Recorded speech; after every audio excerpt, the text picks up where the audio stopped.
नमस्कार।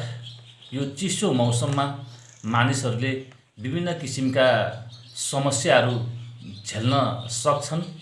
त्यसकारण आयुर्वेद स्वास्थ्यकर्मी उपेन्द्र बोहराले यो च्यवनप्रासको बारेमा केही टिप्सहरू पठाउनु भएको छ।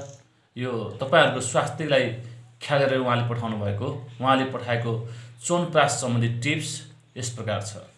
यदि यो चिसो मौसममा च्यवनप्रास सेवन गर्नाले श्वास प्रश्वासमा सुदृढ बनाउँछ, पाचन शक्तिमा सुधार गर्छ, हेमोग्लोबिन र आइरनमा सुधार गर्छ, हड्डीको विकासमा सहयोग पुर्याउँछ, शरीरको थकान कमजोरी आदिमा सहयोग पुर्याउँछ। यो च्यवनप्रास सेवन गर्नाले हुने फाइदाहरू म पढिरहेको छु।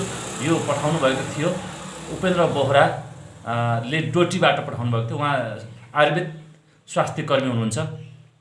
च्यवनप्रासको सेवनले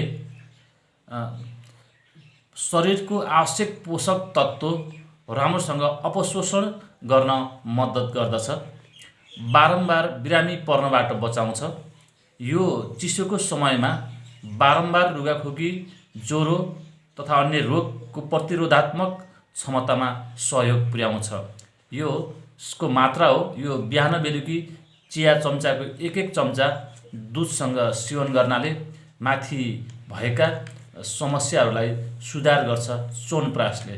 यो उपेन्द्र बोहरा आयुर्वेद स्वास्थ्यकर्मी हुनुहुन्छ।